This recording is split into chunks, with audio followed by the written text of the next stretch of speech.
Ayan, welcome back to our channel. Dito po sa Angges Video Collection, papakita namin sa inyo kung paano namin ginawa ang isang paper mache letter standee by doing it yourself glittered letter. Ayan, madali lang naman gawin to at tipid. Ginawa namin to kasi props namin to for our wedding event. Ayan, nawala na kasi iba kong props, so para may madagdag akong props, ayan, ginawa namin ang paper machine ito makadagdag sa aming gagawing registration table setup. Ayan, mag-enjoy ka naman kaso pagoda.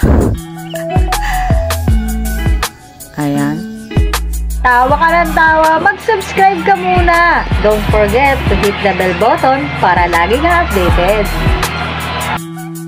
so simulan na natin siya. Dito na tayo sa misis. First, dapat meron kayong karton na paglalapagan. Kung wala man, pwede naman sa sahig. Tapos dapat yung glue na gagamitin nyo is hindi yung malapot, malabnaw. Ayan, pahid-pahid lang. Kung wala kayong brush, pwede namang gamitin ang cotton buds. Diyan ginamit ko cotton buds lang kasi wala kaming brush. So ayan, pahid-pahid.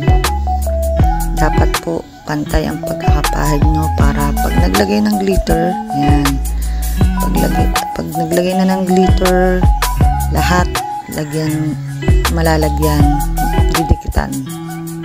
Tapos bago kayo maglagay ng glitter, lagay mo na kayong plastic cover sa ilalim para dun babagsak yung mga sobrang glitter na ilalagay ninyo. So, walang sayang, walang tapon. Pwede nyo pang gamitin. Ayan, hindi po sponsor ang Alaska. Ayun. So, ayan na ang ating finished product pagkataktak. Thank you for watching. Bye-bye.